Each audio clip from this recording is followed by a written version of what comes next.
నేను ఇండిపెండెంట్ డైరెక్టర్గా అవ్వడానికి సత్య సినిమా జరిగేటప్పుడు అవకాశం వచ్చింది. ఓకే.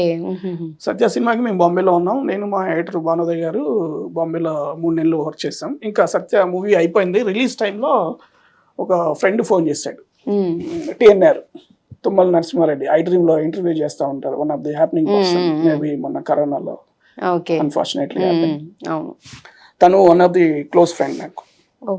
ఈ 5 సంవత్సరాల కాలంలో ఒక సినిమాకి అతను సర్కస్ సత్తిపండు అనే సినిమాకి అసిస్టెంట్ డైరెక్టర్గా జాయిన్ అయ్యాడు, టిఎన్ఆర్. ఆ సర్కస్ సత్తిపండు అనే సినిమాకి ఎడిటర్కి 2-3 సినిమాలు ఉండడం వల్ల అతను బిజీగా ఉండి క్లాష్ వర్క్ కోసం నన్ను పెట్టుకున్నాడు. ఎవరు ఆ ఎడిటర్. అప్పుడు ఆ క్లాష్ వర్క్ పెట్టుకున్నప్పుడు టిఎన్ఆర్తో నేను కలిసి అతను డైరెక్షన్ డిపార్ట్మెంట్, నేను ఎడిటర్గా పనిచేస్తాము ఒక 10 రోజులు ప్రసాద్ ల్యాబ్లో. సో ఒక అండర్స్టాండింగ్ అనేది, ఇద్దరి అభిప్రాయాలు అవి కలిసాయి.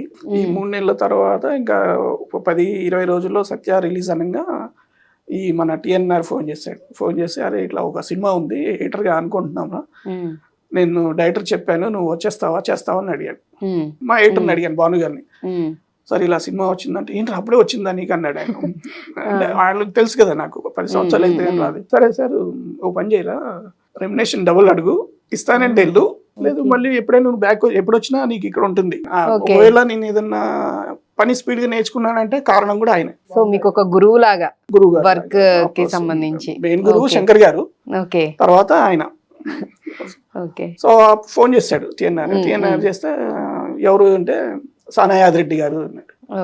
సానాయాదిరెడ్డి గారు అని కానీ మా భానుగారు షాక్ అయ్యారు. అరే అప్పటికే ఆయన పిట్టల ధర తీశాడు, జై బజరంగ్ తీశాడు, 2 సినిమాలు హిట్.